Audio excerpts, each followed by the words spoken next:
आइए हम भी शाहरुख खान को कोस लें। क्यों? क्योंकि उन्होंने इतना बड़ा गुनाह जो किया है।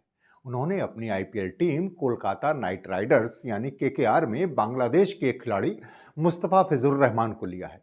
और यह तो भाजपाइयों के लिए, हिंदुत्ववादी नफरती जमात की नज़र में गुनाह है, देशद्रोह है, गद्दारी है।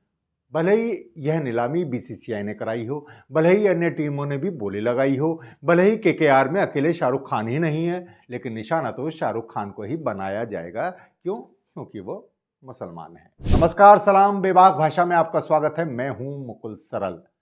अपने देश में खराब हवा और गंदे पानी से मौतों पर चुप्पी साधने वाले लोग, मुसलमानों की मॉब लिंचिंग पर ताली बजाने वाले लोग, हिंदुत्ववादी नाराज हैं कि बांग्लादेश में हिंदुओं की मॉब लिंचिंग हो रही है और शाहरुख खान साहब बांग्लादेश के खिलाड़ी को अपनी टीम में ले रहे हैं। ये तो देशद्रोह है।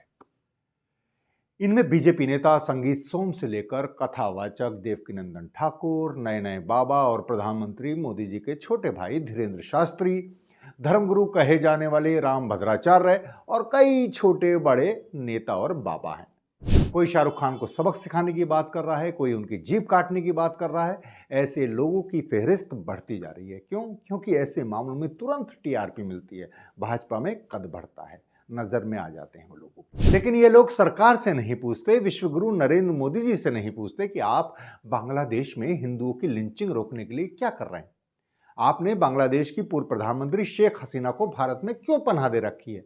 आपके विदेश मंत्री जयशंकर बांग्लादेश जाकर क्यों वहां के नेताओं से और यहां तक कि पाकिस्तान के नेताओं से, संसद के स्पीकर से भी हाथ मिला रहे हैं। और आपने जब कहा था कि खून और पानी एक साथ नहीं बह सकता, तो फिर कैसे एशिया कप में भारत पाकिस्तान का मैच कराया गया? तब तो भाजपा नेता भी क्रिकेट को इन विवादों से अलग रखने की अपील कर रहे थे, वकालत कर रहे थे। जबकि पाकिस्तान तो उनके दुश्मन देशों की श्रेणी में है, जबकि बांग्लादेश तो हमारे दुश्मन देशों में शामिल भी नहीं है। लेकिन ऐसी ही नीतियों के चलते बांग्लादेश हमसे लगातार दूर होता जा रहा है। वहां भी कट्टरपंथी हावी हो रहे हैं और भारत के कट्टरपंथी हिंदुत्ववादी उन्हें खाद पानी उपलब्ध करा रहे हैं। इसे कहने में कोई शक नहीं कि इन्हीं सब बातों, इन्हीं सब नीतियों के चलते हमने अपने एक और पड़ोसी को लगभग खो दिया है, उसे दुश्मन खेमे में डाल दिया है। लेकिन यह इन लोगों की चिंता में है ही नहीं। दरअसल इन्हें व्यक्तियों पर हमला करके सरकार को ही बचाना है, ताकि वह बुनियादी मुद्दों पर जवाब देने से बची रहे। इन लोगों का ढोंग देखिए, यह केवल शाहरुख खान पर हमलावर हैं, जबकि केकेआर टीम में शाहरुख खान के अलावा जूही चावला भी हैं और उनके पति जय मेहता भी हैं। ये पार्टनर हैं इस केकेआर के, यानी मालिक हैं। चलिए कुछ तथ्य नोट करिए, जिससे आपको इस विवाद के पीछे की पूरी राजनीति बिल्कुल साफ साफ नजर आ जाएगी। सबसे पहले नोट कीजिए कि आईपीएल के लिए खिलाड़ियों का ऑक्शन कौन कराता है, बोली कौन लगवाता है। यह है बीसीसीआई। बीसीसीआई के ही अंडर में ये बोली होती है, उसके नियम कायदों के तहत। यानी शाहरुख खान रहमान को लेकर नहीं आए, बल्कि बीसीसीआई ने उन्हें ऑक्शन पूल में रखा और बोली लगवाई। बांग्लादेश के इस तेज गेंदबाज रहमान का बेस प्राइस था 2 करोड़। पहली बोली लगाई दिल्ली कैपिटल्स ने, फिर बोली लगाई चेन्नई सुपर किंग्स यानी सीएसके ने। इस तरह बोली बढ़ती गई और फिर केकेआर ने उन्हें 9 करोड़ 20 लाख में खरीदकर अपनी टीम में शामिल किया।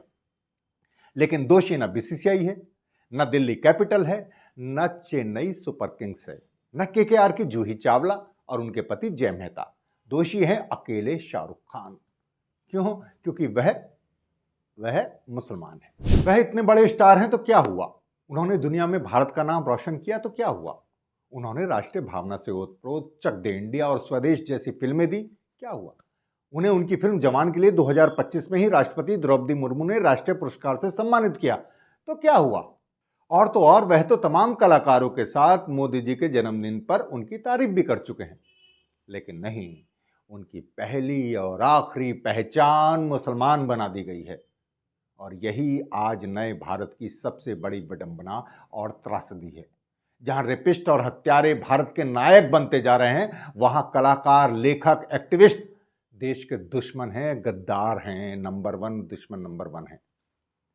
अब खबर आ रही है कि बीसीसीआई ने भी केकेआर से कहा है कि वे बांग्लादेश के खिलाड़ी रहमान को अपनी टीम से हटा दें।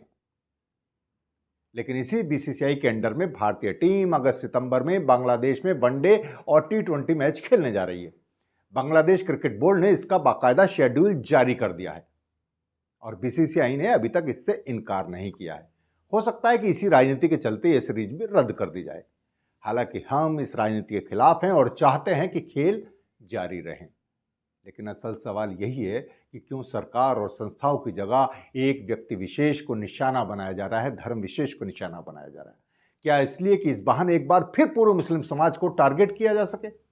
इसी तरह का वितंडा क्रिसमस पर किया गया, जहां मोदी जी एक तरफ चर्च जाते हैं और दूसरी तरफ हिंदुत्ववादी जमात चर्चों में तोड़फोड़ करती है। यानी कैसी राजनीति चल रही है, आपको समझना जरूरी है। इस सब के क्या मायने हैं? क्या यही न्यू नॉर्मल है? क्या यही न्यू इंडिया है? ऐसा इंडिया हमें नहीं चाहिए, ये हमारा इंडिया नहीं है। इन सवालों पर सोचिएगा जरूर और अपना ख्याल रखिएगा। शुक्रिया।